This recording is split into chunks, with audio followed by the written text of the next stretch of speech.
Salut la compagnie, c'est Jules Melon, et aujourd'hui dans Impro Ciné Critique, j'avance encore un petit peu dans la filmographie très riche et large du réalisateur japonais Akira Kurosawa, et après le château de l'araignée que j'ai évoqué il y a quelques semaines, il va être question d'un de ses suivants, sorti en 1958, le très connu La forteresse cachée. En version originale, je vais vous passer le titre complet parce que c'est long et j'en ai marre de massacrer cette belle langue nippone, mais en gros on pourrait le traduire par les trois méchants, ou vauriens si vous voulez, dans la forteresse, cachée dans la forteresse ou quelque chose comme ça. C'est intéressant, c'est un peu ambigu, mais bon, la forteresse cachée c'est aussi un titre très convenable et qui réunit au casting beaucoup d'acteurs connus du cinéma de Akira Kurosawa, à commencer par Toshiro Mifune qui joue le général dans des deux clans en guerre là. Il y a les débuts au cinéma par contre d'une actrice qui aura que quelques rôles avant d'arrêter sa carrière, Misa Uehara, qui joue la princesse Yuki Hime, tandis que les deux paysans comic relief, un peu lâches et tout, sont joués par Minoru Chiaki et Kamatari Fujiwara, qu'on a déjà vu chez Kurosawa, notamment dans Les 7 Samouraïs. Citons aussi la présence de Takashi Shimura, voilà, pas mal de métrages aussi chez Kurosawa, et Susumu Fujita, qui joue un peu le rival, là, qui va avoir une importance dans la deuxième partie du métrage. L'histoire se déroule donc quelque part au XVIe siècle, on est donc dans ce genre de film d'aventure qu'on peut citer. Alors c'est pas du Shambara vraiment, là, c'est plutôt du Jidai Gaiki, mais ça c'est le style global, drame historique avec des combats épiques. J'ai dit Jidai, tiens c'est intéressant, Jidai, Jidai, ça veut dire quelque chose ça, Bah oui, parce que la forteresse cachée a beaucoup inspiré George Lucas pour Star Wars, surtout le premier film. Jedi, ça vient de là. Et il s'en est jamais caché. C'est connu, d'ailleurs, même avant de découvrir ce film, j'étais au courant, voilà. Et c'est parce que c'est un peu grâce à John Milius, je crois, qu'il avait montré Les 7 Samouraïs, qui est aussi une des influences, notamment pour le personnage de Yoda, je crois. Et il a confirmé ceci après avoir vu La forteresse cachée, qui lui a donné envie de certaines choses. J'y reviendrai ici, même si c'est assez réputé comme anecdote, mais ça se voit en fait, même si on ne connaît pas. Enfin, si on connaît Star Wars et qu'on n'avait pas eu vent de tout cela sur La forteresse cachée, on se dit « Ah, quand même !»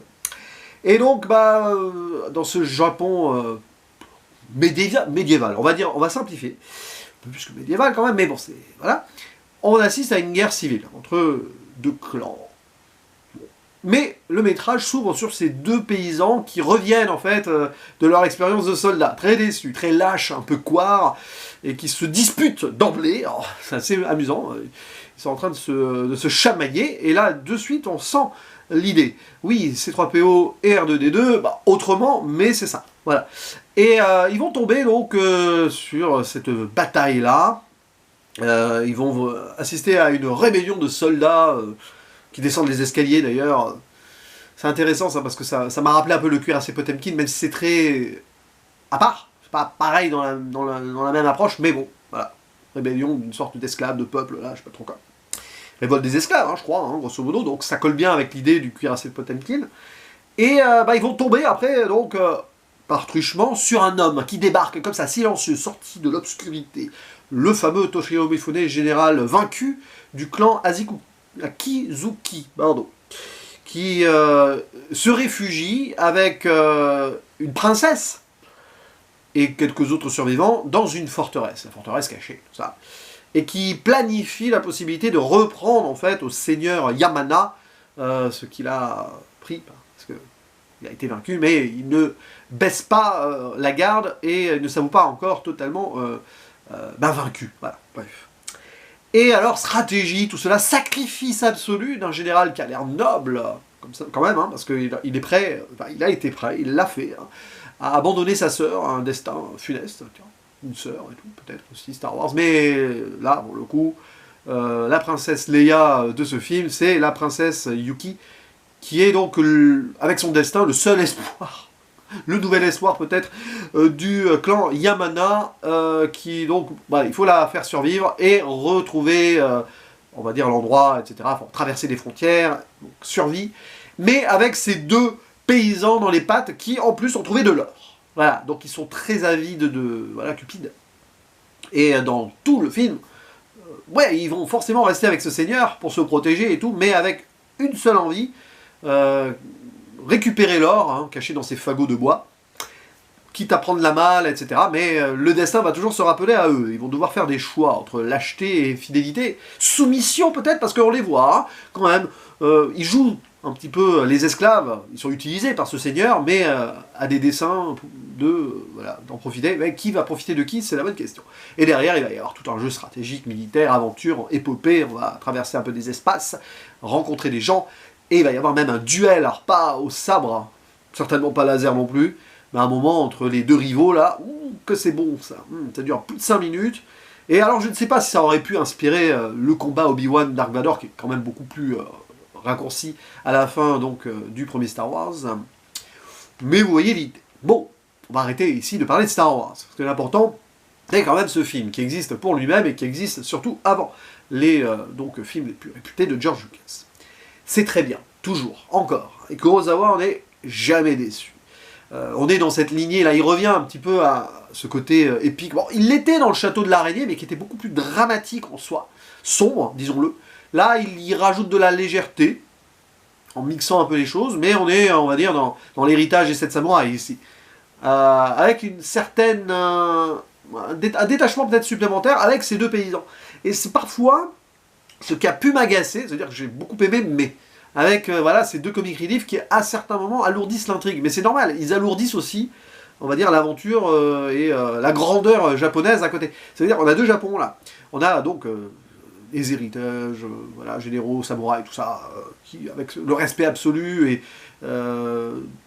mourir au combat, c'est mieux que d'ailleurs d'être épargné, il y a tout un discours là-dessus. Voilà, vraiment, prêt au sacrifice, tout ce que vous voulez, quoi.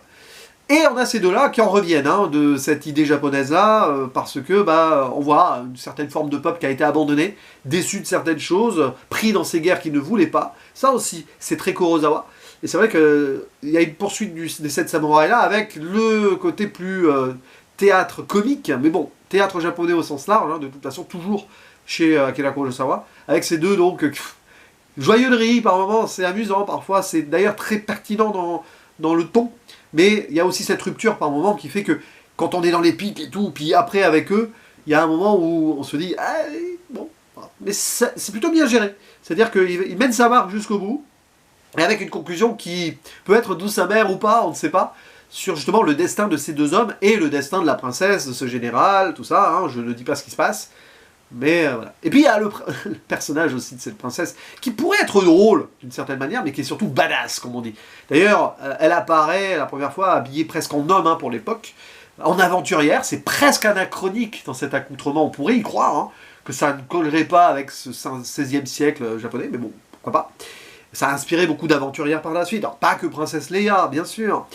Et elle est là, et elle tient tête à ces deux paysans, hein, qui se disent, oh, c'est une femme, on va jouer avec elle, non, c'est elle qui joue avec eux. Et derrière, voilà, elle est très cash, elle crie souvent, et à un moment, elle va devoir jouer la muette pour passer les lignes ennemies, et c'est très très drôle de voir ça avec les deux paysans autour qui jouent vraiment à fond leur jeu, en fait. Il y a presque du théâtre dans le théâtre, dans le cinéma, ici. Mais voilà, après, évidemment, il y a des moments plus marquants que d'autres, surtout sur la grandeur visuelle que le film va marquer, au-delà donc de son intrigue. C'est ça le cinéma, au final. Et oui, donc cette scène, déjà dès le début, où on voit les deux paysans arriver, ils quittent la guerre, mais en fait ça se rappelle à eux, avec un chevalier qui est tué là sous leurs yeux. Mais bon, l'argent, la survie, tout ça, et puis cette forteresse, cet endroit, les escaliers, l'apparition du général, c'est iconique tout ça en fait. Et par la suite, évidemment, tous les lieux que l'on traverse, et ces moments, donc le combat, il y a aussi une scène de flambeau, là, un peu traditionnelle, qui est très forte. Et ça, Kurosawa, il inscrit la grandeur de ce Japon-là, qui s'effrite, qui s'écroule même à travers certains personnages, et qui est vacillant, et qui il fait avancer son intrigue avec cela, et ça, c'est la force de narration qu'il a, et évidemment, de mise en scène qui colle parfaitement avec l'idée. Donc, à ce niveau, il n'y a rien à reprocher. Il y a des, voilà, on va dire, protagonistes forts aussi, très bien interprétés. Et c'est vrai que quand on voit le personnage interprété par Misa Uehara, on se demande comment cette actrice a pu aussi bien interpréter cette idée-là pour son premier rôle au cinéma. J'imagine qu'elle avait une expérience de théâtre avant, j'en sais rien, mais peut-être.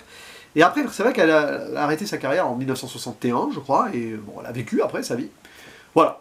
Peut-être qu'à un moment, elle a été lessivée aussi par cette expérience, par la célébrité, c'est possible aussi. Hein. Donc, voilà, il se passe beaucoup de choses, et même dans les armures, dans les costumes, tout ça, évidemment, c'est toujours sur le plan esthétique et visuel, quelque chose de fort, le cinéma de Kurosawa, et c'est vrai que là, bah, c'est un peu dans la lignée aussi du Château de l'Araignée, il jouait beaucoup hein, sur l'architecture des lieux et la position des personnages, entre eux ou par rapport à ces espaces. Je préfère le Château de l'Araignée parce que l'intensité dramatique a été absolue pour moi, et ça collait bien, hein, cette représentation, revisite, relecture du Lady Macbeth, de Macbeth surtout, de Shakespeare. D'ailleurs, c'est marrant parce que il y avait Lady Macbeth dans Château, enfin, la Lady Macbeth de Kurosawa dans le Château de l'Araignée, qui était un personnage féminin fort. C'était peut-être l'un des premiers vrais personnages féminins forts chez Kurosawa. Bah là, il insiste et il remet une pièce avec le personnage de la princesse. Donc c'est intéressant ça. Il fait évoluer aussi son cinéma et son côté plus progressiste au fur et à mesure que la société japonaise avance aussi. Donc La Forteresse Cachée, je vous le conseille beaucoup parce qu'il y a quand même tous les éléments pour qu'on passe un excellent moment devant. Peut-être moins attaché à celui-ci qu'à d'autres, mais ça reste quand même un grand film au sens large, évidemment, et qui donne donc des jalons sur ce qui sera fait ensuite, notamment par certains Américains, dont un en particulier. Je ne vais pas revenir sur ça, évidemment, hein, vous l'avez compris. Mais en tout cas, c'est fun, et c'est assez grandiloquent aussi, donc c'est du cinéma, et on aime ça. N'hésitez pas à dire en commentaire ce que vous pensez de ce film, comment vous le situez aussi dans la filmographie d'Akira Kurosawa. Hein. Soyez libre d'en parler, bien sûr, et je répondrai avec grand plaisir. Je vous dis à la prochaine. Ciao!